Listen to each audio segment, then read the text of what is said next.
नमस्कार, स्वागत है आप सभी का एजुकेशन मंत्रा में। दोस्तों, बीएड वर्सेस बीटीसी एक बड़ी अपडेट निकल के आ रही है। एनसीटी ने एक नई सूचना अपनी वेबसाइट पर जारी कर दी है जो बीएड छात्रों के लिए एक झटका कहा जा सकता है।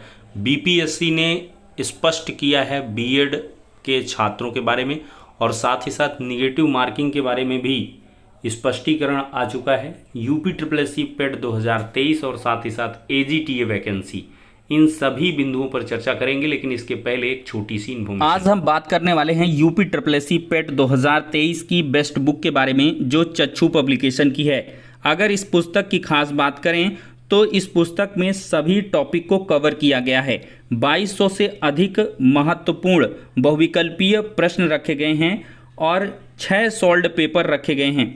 दोस्तों, ये पुस्तक आपको ऑनलाइन और ऑफलाइन दोनों मोड में अवेलेबल कराई गई है। ऑनलाइन के लिए लिंक डिस्क्रिप्शन बॉक्स में प्रोवाइड की गई है। ऑफलाइन के लिए किसी भी नज़दीकी बुक स्टॉल पर कांटेक्ट कर सकते हैं। इतना ही नहीं, चक्षु पब्लिकेशन की तरफ से संपूर्ण गाइड के अलावा एक प्रैक्टिस सेट की बुक भी आती है, जिसमें आपको 1950 से अधिक महत्वपूर्ण प्रश्न और 20 प्रैक्टिस सेट प्रोवाइड किए गए हैं। तो देर किस बात की है, चक्षु पब्लिकेशन की इन बेस्ट बुक के साथ अपनी प्रिपरेशन को बूस्ट करें और सफलता पाएं। तो देखा जाए तो बीएड छात्रों के लिए कोई राह यहाँ पर अब आसान नहीं दिखाई पड़ रही है। एनसीटी से एक आस और उम्मीद अभ्यर्थियों से लगी हुई थी कि एनसीटी कुछ ज़रूरी निर्देश जारी करेगी जिसमें मे बी बीएड के छात्रों का कोई बचाव हो सके, लेकिन ये आपकी भावनात्मक सोच हो सकती है। लेकिन इसके बारे में आपको पहले ही अवगत करा दिया गया था हमारे चैनल के माध्यम से कि एनसीटी सुप्रीम कोर्ट के ऑर्डर पर ही चलेगी, क्योंकि एनसीटी क्या है, एक एकेडमिक इंस्टीट्यूशन है और देखा जाए तो इसके ऊपर सुप्रीम कोर्ट का जो ऑर्डर है वो बाइंडिंग रहेगा। अब सुप्रीम कोर्ट ने ऑर्डर में 28 जून 2018 की गाइडलाइंस को निरस्त किया है, तो ऐसे में एनसीटी को इसको फॉलो करना पड़ेगा जब तक कि इसमें कोई बदलाव न हो जाए। और देखिए, एनसीटी ने एक चीज़ तो यहाँ से स्पष्ट हो रही है मेरे हिसाब से कि छात्रों को ये उम्मीद थी कि एनसीटी पुनर्विचार याचिका पर जा सकती है, लेकिन जो आज एनसीटी ने कार्य किया है तो उससे आपको खुद अंदाज़ा लग जाएगा कि एनसीटी का नेक्स्ट स्टेप क्या होने वाला है। ये एनसीटी की ऑफिशियल वेबसाइट है। यहाँ पर दोस्तों देख सकते हैं, भारत के माननीय सर्वोच्च न्यायालय द्वारा 28 जून 2018 की अधिसूचना के संबंध में निर्णय पारित किया गया। हाल की घोषणाओं के सेक्शन में इन्होंने सुप्रीम कोर्ट के ऑर्डर का पीडीएफ जो है वो अपलोड कर दिया है। तो इसका मतलब क्या है कि सुप्रीम कोर्ट ने जो 28 जून 2018 की गाइडलाइंस को निरस्त कर दिया, लगभग एनसीटी उसको मानने के लिए रेडी है और इन्होंने अभी ऑफिशियल वेबसाइट पर उस ऑर्डर को अपलोड कर दिया है, जिससे जनमानस समझे कि बीएड के छात्र अब यहाँ से बाहर हो चुके हैं 28 जून 2018 की गाइडलाइन के निरस्त होने पर। तो दोस्तों, ये बीएड छात्रों के लिए एक बड़ा झटका कहा जा सकता है। अब अगला स्टेप जो है वो ये भी हो सकता है कि एनसीटी बीएड छात्रों के संबंध में पूरे समस्त भारत के विभिन्न राज्यों को, सभी राज्यों को एक आदेश निर्गत करे कि आगे क्या करना है। लेकिन इसमें समय लग सकता है, क्योंकि अब ये संशोधित गाइडलाइंस होंगी और इनको जो है बहुत जल्द वेबसाइट में अपडेट किया जा सकता है। तो बीएड छात्र कुल मिलाकर अगर सॉल्यूशन चाहते हैं तो उनके पास सिर्फ एक रास्ता बचा हुआ है, वो है ऑर्डिनेंस का। और ऑर्डिनेंस भी इतनी आसान चीज़ नहीं है। देखा जाए तो अध्यादेश के लिए आपको बहुत ही, कह लें, भारी संख्या बल के साथ अपनी आवाज़ को उठाना पड़ेगा और साथ ही साथ देखा जाए तो ऑर्डिनेंस जो होगा वो काफ़ी कठिन होगा, क्योंकि इसमें आरटीई एक्ट में संशोधन करना पड़ेगा, जो कि एक बहुत बड़ी चीज़ होगी गवर्नमेंट के लिए। सेंट्रल गवर्नमेंट को आरटीई एक्ट में संशोधन करना पड़ेगा, जिसमें क्वालिटी एजुकेशन की बात की गई है। आर्टिकल 21A के तहत राइट टू एजुकेशन एक्ट जो है उसके तहत 21A को जोड़ा गया है, जिसमें क्वालिटी एजुकेशन की बात की गई है। फ्री एंड कंपलसरी एजुकेशन के साथ क्वालिटी एजुकेशन, और क्वालिटी एजुकेशन के लिहाज से बीएड छात्रों को 6 महीने के ब्रिज कोर्स के बाद जो है उसके योग्य माना गया था।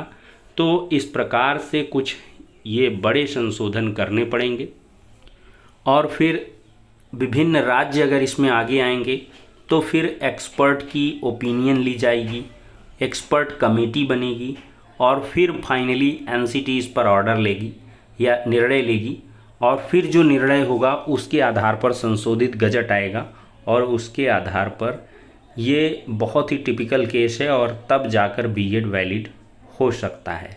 एक ये कठिन रास्ता है जो आखिरी विकल्प है। बाकी देखा जाए रिव्यू पिटीशन की जो आप बात सोच रहे हैं, तो एनसीटी शायद अब रिव्यू पिटीशन जो है दाखिल ना करे, क्योंकि रिव्यू पिटीशन में जाना होता तो ऑफिशियल वेबसाइट पर ऑर्डर वगैरह को अपलोड ना करते, क्योंकि रिव्यू पिटीशन में जाने के लिए 30 दिन का समय रहता है, मैक्सिमम 30 डेज़ रहते हैं आपके पास।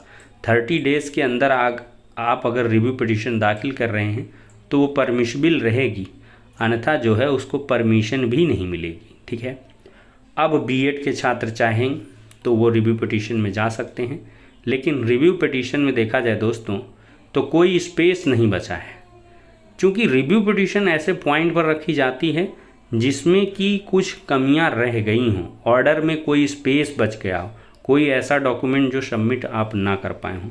लेकिन सुप्रीम कोर्ट ने देखा जाए तो पेज नंबर 35, 36, पेज नंबर 45 इन सब चीज़ों में बहुत चीज़ों को स्पष्ट कर दिया है कि बीएड छात्र आखिरकार डीएलएड की अधिकता के बाद 2 साल के जॉब के भीतर 6 महीने का ब्रिज कोर्स करके क्यों लाए जा रहे हैं, जबकि पर्याप्त संख्या में डीएलएड हैं। Point number 1। दूसरा पॉइंट है कि क्वालिटी ऑफ एजुकेशन से समझौता कैसे किया जा सकता है। एक ऑलरेडी ट्रेंड व्यक्ति है और एक अनट्रेंड है जिसको 6 महीने का ब्रिज कोर्स कराया जाएगा।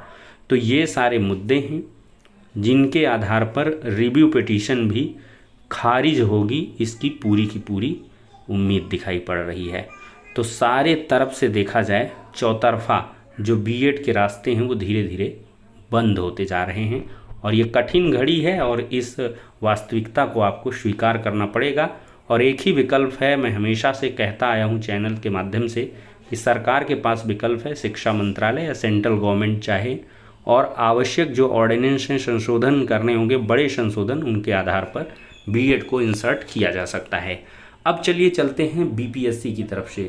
तो बीपीएससी ने दोस्तों बीएड छात्रों के लिए स्पष्ट कर दिया है कि कोई रूल तब तक एग्जिस्टेंस में होगा जब तक कि उसको अनलॉफुल या उसको गलत न करार दिया जाए। तो 11 अगस्त को सुप्रीम कोर्ट का ऑर्डर है, 28 जून 2018 की गाइडलाइंस तभी से निरस्त मानी जाएंगी। बीपीएससी के जो चेयरमैन हैं तो उन्होंने ये भी कहा है कि जो बीएड छात्र इसके पहले 11 अगस्त 2023 के पहले अगर जॉब पा चुके हैं तो उनकी नौकरी सेफ़ है। ऐसे में 69,000 यूपी वाले सेफ़ हो सकते हैं, और सेफ़ हैं भी, और उनको पक्ष रखना पड़ेगा। और बाकी चूंकि आवेदन आपने कर लिया था तो एग्ज़ाम देने से आपको नहीं रोका जा सकता। इस वजह से बीएड छात्र 100% बीपीएससी की एग्ज़ाम में इंटर होंगे। और साथ ही साथ एक बड़ी अनाउंसमेंट ये भी की गई है कि इस बार निगेटिव मार्किंग नहीं रखी जाएगी। तो यहाँ पर समाचार चैनल के माध्यम से देख सकते हैं बीपीएससी चेयरमैन अतुल प्रसाद का बड़ा बयान, परीक्षा के वक्त हम अभ्यर्थियों की पात्रता की जांच नहीं करते हैं, कोई भी एग्ज़ाम को दे सकता है, अभ्यर्थी परीक्षा में भाग लेने के लिए योग्य हैं, पात्रता पर एनसीटी और राज्य सरकार फैसला लेगी, आवेदन देने वाले अभ्यर्थी भाग लेंगे। आप और डॉक्यूमेंट वेरिफिकेशन के वक्त उनकी योग्यता की जांच की जाएगी कि बीएड वाले एलिजिबल हैं या नहीं। यहाँ पर भी स्टेटमेंट देख सकते हैं, फॉर्म भरने वाले सभी लोग बीपीएससी परीक्षा में शामिल हो सकेंगे, वो योग्य हैं या नहीं हैं ये सर्टिफिकेट वेरिफिकेशन के समय जांचा जाएगा। परीक्षा तय समय पर होगी और साथ ही साथ नेगेटिव मार्किंग नहीं होगी। अतुल प्रसाद जी प्रेस कॉन्फ्रेंस के माध्यम से बता दिए हैं। अगली सूचना है दोस्तों कृषि प्राविधिक सहायक भर्ती मामले की, जो एजीटीए की है। 3,446 पदों पर महीनों से भर्ती फंसी है। यूपीपीएससी में धरना प्रदर्शन आज की डेट में रखा गया है, और धरना प्रदर्शन की आप झलक भी देख सकते हैं। यूपीपीएससी कृषि प्राविधिक का संशोधित डाटा भेजो।